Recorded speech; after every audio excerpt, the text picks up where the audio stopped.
I'm Vin. And I'm Sori. And we're about to listen to Nay, Obliviscaris. And from what I could piece together in my terrible Latin, Obliviscaris means like to forget or to not remember. And Nay is a negation, so don't not remember. Oh, okay. Or don't forget. Mm-hmm. So they named the band Don't Forget. All right. So we've been getting a ton of requests for this song. So we're going to do the song. It's called, what's the name of the song? A plague. Let me see. And Plague Flower is the Kaleidoscope. Yeah. It seems like it sounds like it would be two songs.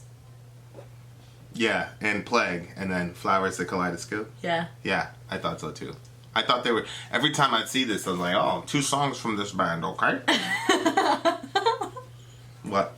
It was so long because the band name is long, and that I was like, what is all this? And then I eventually looked it up. I was like, okay, I guess it's one song from one band.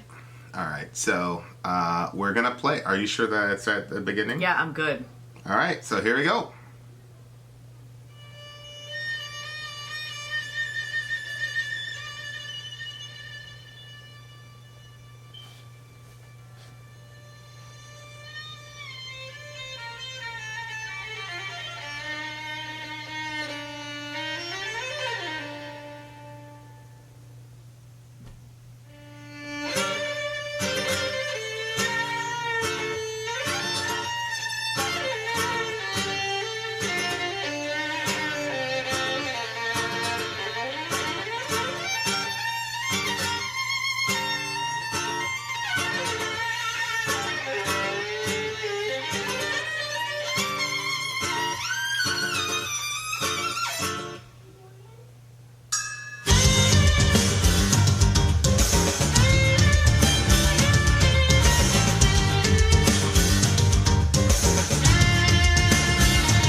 motherfucking 10. That is a 10. That is music, folks. Wow. Wow. That was incredible. That was friggin' art, man. Wow. I feel like, go ahead. No, I just loved it. No, What'd go you ahead. like? No, talk about the music. What'd you like? Just the way that the music was done, I think, you know what? I never realized how much I friggin' love the violin. And you know what's crazy? So when I was a kid, 12 I guess, my parents were like, hey, let's get the kids into music. And I wanted to do the electric guitar or the drums. And that was out because, I don't know. I always felt like it was because I was a girl and they didn't want me to do it. I don't really know what their reasoning was, but they wouldn't let me do either. I don't know if it was that. I don't really know. Because I think they would have let my brother do it, but I don't think they would have let me do it. But anyway, so I was resentful of that. And they said, why don't you do the flute or the violin? I'm like, what, the flute or the violin? Like, at that point in my life, I couldn't appreciate I tried the flute. That was out. But I couldn't appreciate the violin at that point. Now I'm like, friggin', if I could play the violin, man, oh my word. Such an expressive instrument. This song, like, it had what do you call that's like, that. Death vocals. Was it the death vocals? Yeah. Mixed with clean. Uh-huh. And then... Is that the same guy? I don't know. Just incredible. We know nothing of this band, so you guys are gonna have to help us out. This is crazy. And then, like, musically, like, how it changed throughout the song, I felt like it was so... I don't know anything about music. It felt intelligent. It felt deep. It felt... yeah, it started with, like, the Spanish flair, you know, like... Yeah, like, some of it I could picture, like, if we were, like, we were in couple Mexico. dancing, like... Yeah, and Felt then... like we were in Mexico. That was epic. There was so many different... Oh my gosh. Ah! Was it in English? Yeah, I couldn't understand any of it. It was in English. It's all there. Because I wasn't trying. I just wanted to experience. Yeah. Whoo! It had a lot of, like, signature scales from different parts of the world. Is that what they were doing? So you had the violin, this kind of classical, then you had, like, that Spanish flair. I just love the whole thing. And then you had, you know, the traditional American metal. It was like... Oh my gosh. Sort of like a global... It was kind of like the UN of metal at this point. It was really good. Much. It was really, really good. Tell me, I know we're skipping ahead. What do you give it? It's a 9. How can it be a 9? I'm so mad at you. I know we need to be open-minded. This is America. Yes, I know, but how? This is not, how can it be a 9? Shorianistan. It should be. It's a 9. How can it be a 9? A 9 is a pretty high score. What? It's a pretty high score. I think it's one of those things that, like, it goes up and then the dialer's like, and then it cracks it. You gave Fade to Black like a 6 or some blasphemous thing like that. Yeah, I know, but I've since listened to it again and I've changed my opinion. Yeah, I might change my opinion. I mean, there isn't really much higher to go. I think lyrically they were extremely intelligent, and I think get into the lyrics. I think I know where they were trying to go. But sonically, you know, I feel like what they attempted to accomplish, they accomplished. It was very ambitious, but it wasn't pretentious at all, unlike some people or some bands. This was like, this is some like real progressive shit. Like, this is like I said, it was like the UN. You had these signature scales. Like, you're in Mexico, then you're back in, you know, with Beethoven and shit doing the, you know, that, and then you're down in a garage with Metallica. Yeah, there was one piece in the middle somewhere. I don't know. I felt like I was going to start crying. I'm like, what is this? This is crazy. Yeah, I know. And look at the art on this album, man. Yeah, they're very, very... The art, the aesthetic matches lyrically with sonically. I think this is like probably the best... combination of aesthetic, sound, and lyrics. Yeah. Look, it looks like angelic beings, but then all of these beautiful things create a skull. Yeah. It's just crazy. Well, I think that's a point of this song here. Oh, really? How could you? What gave it a 9 and not a 10? A 10 to me is like you put it in the time capsule, you send it off in space, and they open it up 100 years from now, and it's perfectly describes the human experience. Oh, so it's the lyrics then? It's not the lyrics. It's everything. So the lyrics and the sound and the Yeah. it all has to work together. You could time capsule this. So like most people won't even know what the hell he's talking about. Well, I don't. That's what I said. I don't experience music the way that you do, Sori. Unbelievable. Empress Sori, I don't experience music that way. I have to have my eyes open. I gotta see what the lyrics are. It's true, because you're so intellectual in my mind's eye, I see what's going on. Wow. And you're too emotional. Oh, You just sit there and close your eyes and go off to on your DMT trip and flying whales and all that. It seriously does sometimes. First of all, when it first started, I was like, I'm not shutting my eyes because it's not Tool. Like Tool's the only thing that moves me. Yeah, and I felt like you were cheating on Tool. And that's what I felt like. You were cheating on Tool. I was like, look at this shit. But then once it was going, I was like, I'm sorry. You know what? This is I can't. This is some beautiful art. I can't not experience it just because I love Tool too. And I mean, sonically it was great. Sonically it was great. I think they went above Tool in my eyes. For one song, Allah Akbar. Well, I don't. Well, yeah. one song. Oh my God, this is incredible. Yeah. This is just incredible. Well, you know what? Nobody else has suggested any other songs by these people. Well, there's been like a few, but this is the one that was like over and over. So maybe they were a one-hit wonder. Like Tool, has. I don't know. I think these guys are friggin' nuts. I think these guys are badass musicians. Unbelievable. I want to listen to another one of these guys pretty quickly. Me too. But I want to listen to this one a lot because there's so much to take in. It amazes me how that makes the playlist. we just did Walk, and Walk was just 3 minutes of Yeah. and then. Well, see, this is why I was afraid to pass out a 10 yesterday. Here's this. You didn't give Walk a 10? I gave something a 10. Which one did I give a 10 to? We haven't published that video yet. Yeah, but by the time this one comes out, we will have published it. I don't know that. Oh. Because we might publish this instead of the other one. Oh, this is friggin'. It's true. Yeah, sonically it was great. Kings of our emptiness, the flatulence align, their mouths filled with questions, blessed they are by God's tokens. So I think the whole point of this song is that we're all gonna die, and that we try to pretty up the fact that we're gonna die. Okay. Like we try to put stuff over the fact that we're gonna die. That's crazy. Because it says, plague flowers the kaleidoscope, and obviously during the plague. Yes, I remember that. Well, I always heard two things. One was, that song.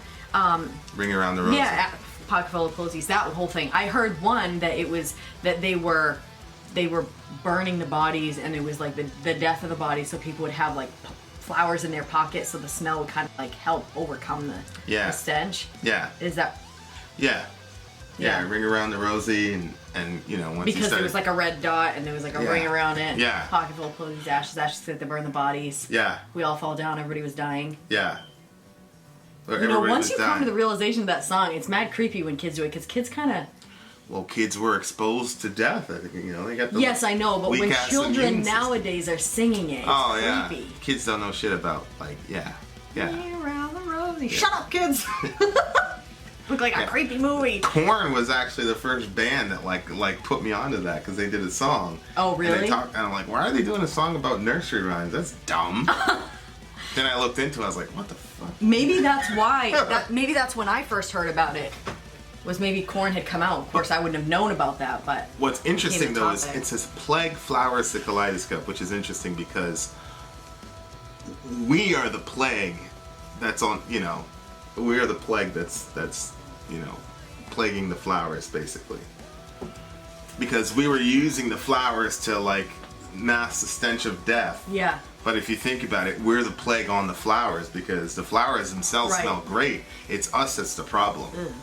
Okay. Right? And so the kaleidoscope is like that thing that you spin and everything looks beautiful. Oh, I know what a kaleidoscope is. So as the world turns, as the kaleidoscope keeps turning, as long as we're on the planet, we're the plague of the flowers, basically. Human beings are the plague. Really? That's what you get from that? Well, that's what I'm getting from it. It's a pretty beautiful nihilistic song, but it's basically like we are the problem. We're the plague on the planet. Well, no, that makes sense what you're saying. And we don't want to accept our death, so we don't want to accept this concept of death. So we do all kinds of things. So we do all type of shit to flower it up. So like, for example, you know, initially it's about priests, probably. Kings of our emptiness, of flagellants align, their mouths filled with questions, blessed they are by God's tokens. So it's like, you're coming up with this concept of God and all these little trinkets but really it's just about, you know, you're afraid of death and you don't want to accept the fact that you're going to die, right? So not to be, what is flagellants align mean? Flagellants are people who hit themselves, you know. I thought that, flagellation. isn't that like, I thought that meant like gas. No, no. Flagellation is when people whip themselves. It's, Okay. I mean, like, if you ever run into like an old school, like pre-Vatican II Catholic, Oh yeah, I've known people. you like beat that. yourself basically to atone for your sins. Mm-hmm. So it says a flagellant's a line. So you got all these people, like these kind of So all those people are lining scary up? religious people lining up, and their mouths are filled with questions. Because the ultimate question is about death and what's going to happen in the afterlife. And they get blessed by God's tokens. So the priests kind of... So when it says kings of our emptiness, I think it's talking about priests and religion. Well, Right? That the priest class and religion are the kings of the emptiness, because from this perspective of the world, the whole thing's bullshit. okay. And that's why you have that picture of all this beauty and it's creating a skull. Yeah. Because it's like, this is what we do. Which is actually really just commentary on themselves as well. Because why are they making this beautiful art if everything is just this Right. nihilistic universe? Right. No, you're right. So at some point they're saying, we're doing it right now. Wow. With this beautiful art, right? Yeah. Like so there is an idea that everything that we do is based on our fear of death. Okay. So when I say things like, I don't believe in like complete naturalism or the idea that there's no God, because when have you ever seen a lion, you know, paint a Monet or something like that? Yeah. They would say, right, because the lion doesn't have a concept that he's going to die in the future. But you do. So that's why you paint something beautiful? So that's why you come up with all this shit to distract yourself from the fact that you're going to die, because we're the only species that has achieved that gnosis, that knowledge that you're going to die in the disagree future. with that. And I don't just disagree with that because I'm a Christian.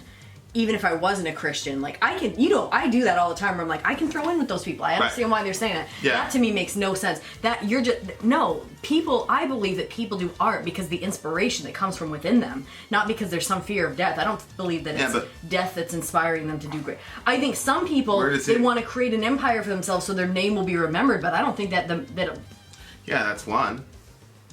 Or you want to have children, not because, you know, you love children. But I'm not saying that I agree with this worldview. Obviously, I don't. No, I know. I'm saying.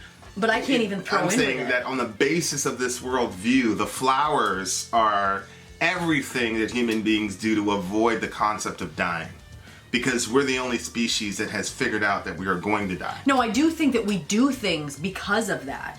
I think that that's part of the reason why we have hospice. You know, we don't want it, so we try to make everything, and you know, now I can't even think of what it's called. That drug that they give to people when they're dying, so it kind of calms everything, morphine and all that stuff. I think that is, but I don't see how somebody's art is. I think some people do it because they're like thinking they want something to go on, but I don't think that the majority of art comes from a standpoint of death. I think that it comes from the essence of life. Well, I'm not saying art only. I'm saying from this perspective, everything. They're saying everything? Everything that you do is about your fear of death. No. Is the idea. I don't agree with that because you know what? I'm not saying it's right. I'm just saying I know you're not saying it's right. That's a perspective. I think think about how many teenagers do you know that are actually concerned about death? Most of us when we were teenagers, we felt like we were unstoppable, you know. Invincible. Yeah. True. Nothing's going to happen to us. So that means now that I'm in my 30s, now I'm thinking, like I might, I'm going to die someday. And like not thinking about the afterlife, but actually thinking about what's that going to be like when your life is slipping out of your body. Like, and the thoughts of that is kind of a little like, unnerving because you're like, how will I go out? Like, is it going to be painful? Is it not going to be? Probably going to be pain. You know what I mean? Like, thinking through those things. But that doesn't inspire me to friggin' paint a Mona Lisa. You know, or something that just makes me be like... Yeah, but yeah, and that's kind of the macro. I'm just saying the universe that this song is written in seems to be painting that picture. Okay. Right? Like, this guy's a pretty intelligent writer. Kings of this carousel disfigured upon white horses. La ilaha illallah. Whew, that's a good line. So again, you're thinking about him talking about like the priests or the... Well, I think now it's moved on. If you think about Catcher in the Rye, and the most important scene in Catcher in the Rye is when Holden takes his sister to ride on the carousel, and Holden won't get on. Yep. But he pushes his sister on. His sister doesn't want to get on because she's growing past it. But he puts her on, and he's very, very happy seeing her ride on the carousel. Yes. Much ink has been spilled on why is Holden so happy that she's on a carousel. And of course, my theory is that, you know, the whole point of Catcher in the Rye is he's trying to avoid growing up in adulthood. Yeah, no, I agree. Even like our oldest son, when we like go, he's like at that point where he's like not wanting to go on the, you know, I bring the kids to the park and he's kind of, but when he gets in on it and he goes on all the stuff, I'm like happy to see him still going on it. And I'm sad for the day that I'm going to bring him and he's going to not want to do it. Yeah. So I understand where that's coming, you know? Yeah. Yeah. But I mean, again, why does Holden not want kids to grow up? Because they're eventually going to die. You think that's why? Well, I mean... I just thought it was the trauma of adulthood. Well, yeah, but remember at the beginning, his brother died, right? So I'm saying from this perspective that everything is about our fear of death. But, so now you have kings of this carousel disfigured upon white horses. So now you have kings riding this carousel. And it's the idea of Holden was happy that his sister, because it basically symbolized, because of the cyclical nature of the carousel, it symbolized that she wasn't going anywhere. Yes. And she was kind of stuck in this eternal youth. That was the idea. But so then you have kings, which are, you know, you're an adult now, you're a king, but you're on a carousel, but look, you're disfigured. Yeah. Right? And so it's like, you're disfigured, you're horrifying, in my opinion, they're dead. You know, like you have these like dead kings basically riding around on these carousels because, you know, you're gonna die. This is the inevitable end, and here you are at this carnival. Because again, why are you at a carnival? Why do you want entertainment? It's because you're afraid you're gonna die. Right? Like again, I'm in this universe. Okay. Right? So the entire reason that you're on things like a carousel or why we have carnivals and entertainment is because we figured out that we're gonna die. Like that's the apple that we all ate, was to figure out that we're gonna die. Okay. Right? So Goya's Closet, I don't really know what the reference is. So Goya, there's this artist named Goya, and he's got this famous painting about this cat with these claws. Cat? Yeah, it's a cat. Okay. Goya's cat. Like, is it an actual looking cat, or is it some mythical looking? Yeah, no, it's a cat. Okay. And Dory's wings, I'm assuming, is a, you know, whatever. So I don't really see the connection there. But down golden locks to red crosses. You know Goldilocks? Yeah. And then the red cross and red crosses. So it's like all these things, like this fairy tale, like Goldilocks is, you know, a fairy tale, and red. It's like crowned children screaming from funeral shouts. So it's basically all these things that we talk about, or even like red crosses. You're trying to help people. All of it's going to end in death because look, you've got crowned children screaming from funeral shouts. Yeah. So what is your fairy tales and your red crosses going to do? They're dead. Now you have kids dead. See what I'm saying? Like everything is going to end in death, and you're doing all this stuff to distract yourself. So whether you're a king, you're going to die. You're on a carousel. You're not going anywhere, but you're dead. And then it ends up with... Well, if you're a king, you're wearing a crown, and in the end, it says crowned children screaming from funeral shrouds. So that's going to be their inevitable end because they're wearing the crowns, and they're going to be the kings of the carousel that are disfigured. Right. Right. Or you could say these are the princes or the princesses of the kings. And, you know, because if the child of a king is a prince or a princess, so they have a crown too. Well, yeah, but the inevitable end is eventually they're going to become the king. Right, if they make it. So then they're going to be on the carousel disfigured upon white horses. Right, if they make it. I mean, if you look at the child mortality rate in the world, let's say 100 years ago, if they make it to adulthood. But who cares? You're going to end up dead anyway. Like, that's sort of the... so look, our beautiful filth dances in plague flowers. And I think it's talking about just the human body. Right? Yeah. Like, on the one hand, it's very beautiful, but on the other hand, it's extremely filthy. Well, and there's, remember that thing that basically said, like, from the moment that you're born, you're, like, already dying, you're already on your track to dying, or something that. Because cells are already, or something like, I can't remember how that works. Well, yeah, I mean, you're essentially dying from the moment you're conceived. Yeah. Not born. Oh. I mean, the minute you conceived, you're dying. Why? I can't remember what the... Well, just even forget about the science, even philosophically speaking... The minute that your life starts, it has an endpoint. True. If your life didn't start, then it wouldn't have an endpoint. Okay. Right? Which is the point of the Ein Sof. At some level, like, he never started, so there's no end to him. Mm-hmm. Why our wall to reason falls only human? Because eventually all of that... you skipped to rapid eye movement, heartstrings undone. Oh, I'm sorry. Go ahead. I don't know what it is. That's why... Well, REM sleeping is REM, rapid eye movement. Yeah. That's when you're that's REM your sleeping. Deepest sleep. That's the deepest sleep. That's when you're dreaming and all that stuff. Yep. Heartstrings undone. You say, oh, you're pulling on my heartstrings, blah, blah, blah, blah. So, like, this whole life is a dream, basically. See what I'm saying? Like, you're dancing if you think that this world is like this beautiful place and all the rest of it, you're in REM sleep. It's not. You're going to die. See what I'm saying? Yep. And you're eventually, that's why it says why our wall to reason fall only human. Like, everybody's going to come to this, in this world, everybody's going to come to a moment of clarity when you realize everything is empty and everybody's going to die. Like, that's what I think is happening in the song. Because it says, the dapple dying, flowering cold gray tombs with crumbling walls, I feel our truth is laid bare. Wow. So our truth is that, there's that one line in Game of Thrones when they were saying, which god do you worship? And the guy said that death is the god that I worship because it's the truth. Death is the truth in this guy's, mindset. A plague of colors, a masterpiece of pain, the portrait of what we are. Which I think is, from our perspective as Christians, that's pretty close. That, the contradictions, that a plague of colors, human, we're a masterpiece of pain. Yeah. That's human beings.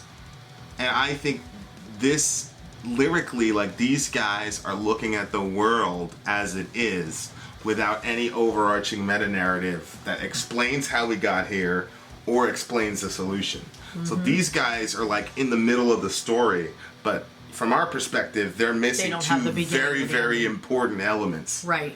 Right? Because... Go ahead, what do you think? No, just the way that you word things just sometimes just blows my mind. A lot of times. Just, like, being there and having that thought process and not having the beginning or the ending, but you're only living in that middle section, like...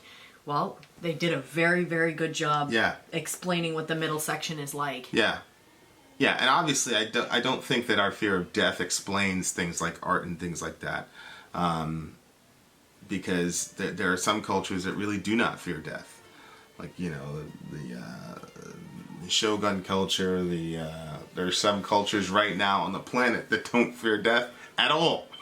That embrace death, that love death like we love life. Right. Right. There are other cultures way back in the day, like the samurai, where a good death was a pinnacle of your existence. Mm-hmm. I know dudes personally who desire to die on the battlefield. Mm-hmm. So, in the pinnacle of their youth.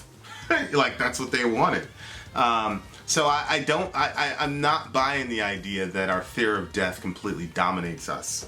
Especially in a country where, and then, of course, me personally, knowing so many people that have taken their own lives or even get hooked up in drugs that we have sat down across from people and said, this is going to end your life. Right. And so I don't think that theory is correct, because I think if all of us had this universal ultimate fear of death, then then we would never lose anybody the way that we've lost them. True.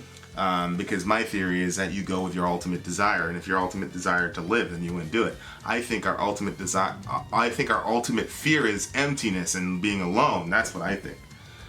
So I think a lot of art and things like that are about that fear, not necessarily the fear of death. I think people would prefer death to loneliness. I totally agree. So I don't agree with that. From this perspective, like when you look at this beautiful art and what a human being can accomplish. When you think about what a violin is, it's just strings and tension. And drums are just skins and tension and rhythm. And the sons of Adam have figured out, let's do all this. And these guys have been able to put all that together into something extremely beautiful. So their brilliance itself speaks against the nihilism of the song. Yeah. You know, yeah, because they're so the image of God is so clear on these guys and their ability to create unity and diversity. You know, that was like one of the earliest kind of mindsets of the not only Christian philosophers but Plato and Aristotle. Like everybody's trying to figure out the unity and diversity that we see in the world, and these guys are able to accomplish that like gangbusters. And that's why we love songs like this because you know they whoever can find the best way to create that unity and diversity, we love it. Yep. And there's a reason for that. But yeah, this view of the world is pretty crazy to live like this. And you know, I know people, and we got to do this on the podcast. I know we've had a ton of atheist friends say, "I have meaning in the world. I have meaning. I have a meaningful life, and I don't need God for meaningful life." But I think the answer that this song would say to me, because I'm a religious person, and them, is to say, both of you guys are full of shit.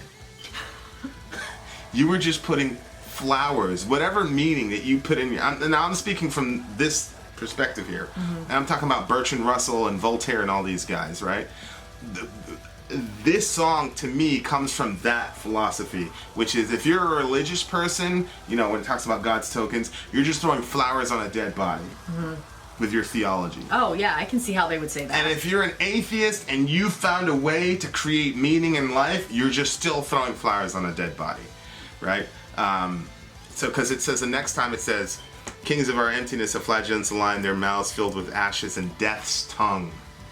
So whatever you're saying is going to lead to death, regardless of what type of meaning you try to put into life. So this song, I think, is critiquing the religious worldview, but it's also critiquing an atheist who tries to create meaning and flowers in life, and it's just, you're just throwing flowers on a dead body, man. All this beauty that you saw is really just creating a skull. And that's the point of the picture. Yeah. Right? So I think it's brilliant. Obviously, we don't operate in that story.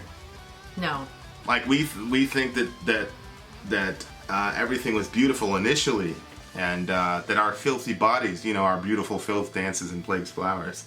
We believe that our filthy bodies will be changed one day into indestructible bodies that are beautiful, that will not end in death.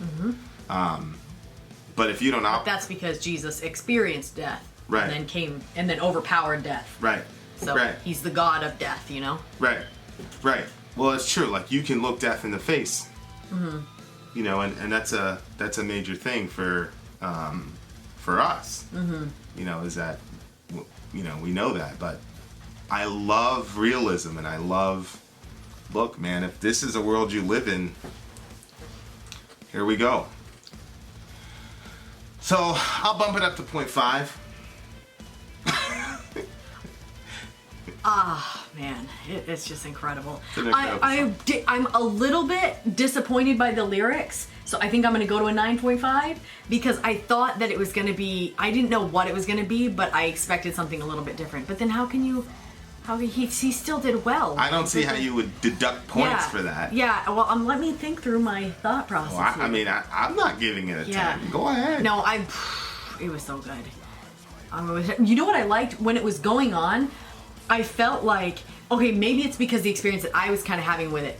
I had a bunch of different experiences, but one of them was when you had the clean vocals and the death vocals going simultaneously. I felt like that's the it was like a double for me. One of it was the clean vocals is like the good side of me, like when I'm talking to God, and then the death vocals is like the part of me that's like not good, that always wants to be like against something and like so like, but both of them was like a prayer to God, like because God wants to hear both sides, all the sides of us. Yeah. And then the other thought was like, as prayers are going to God, there's also the enemy is like the devil's always trying to like like.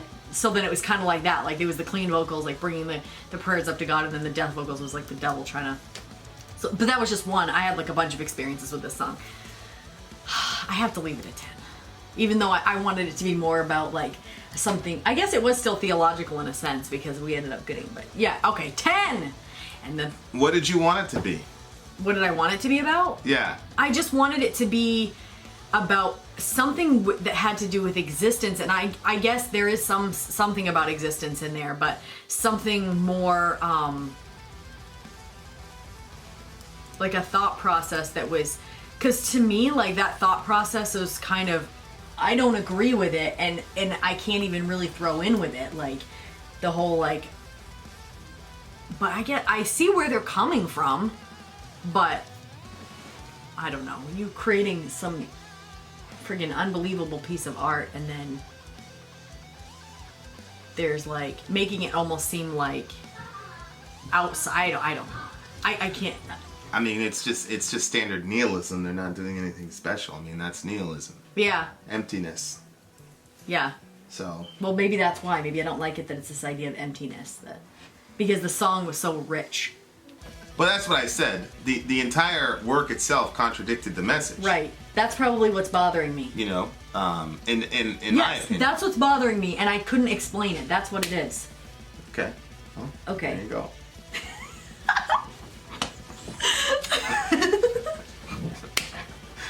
All right, what's the final count? Go. 9.7. That's our first 9.7, ladies and gentlemen. I'll give it a 9.7. Okay. 9.7 it is. But I like when that happens. I like when people unconsciously contradict themselves. You do. I love it because it tells me something about the truth. Yeah. Yep. Because at the end of the day, everybody's worldview operates in a circle. I don't care what, we'll talk about it in the podcast.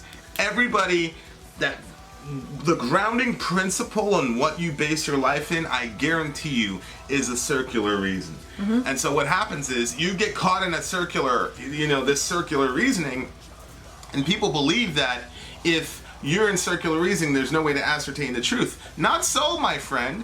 One of the ways that I work on ascertaining the truth, knowing that I have circular reasoning, is simply to say which view of the world actually works in real life, mm-hmm. and which view of the world can actually perfectly reconcile itself to itself. Yep. And in mine, I've only found one. But so when I see that type of a contradiction, I go, yeah. Nihilism isn't right. It doesn't work. Something wrong, yeah. That's off the list. So I don't believe in nihilism, not because I don't want to not believe in it. I don't believe in nihilism because it doesn't work in the real world. I don't see people applying nihilism consistently in the real world, ever. And so a song that's about nihilism, a nihilistic song should just be one chord, one note, and it just should say, everything sucks. It shouldn't be beautiful and complex and rich and mm-hmm. unity and diversity and all that good shit. Mm-hmm. It shouldn't do that. So that says to me that nihilism is off the list for a worldview for me. So I love that shit. So now I'm going to give it a 9.8. You're giving it a 9.7. 9.7. Alright, 9.7, 9.8. Nihilism sucks. That's the point of the story. Alright, Vin out. Story out. Gone.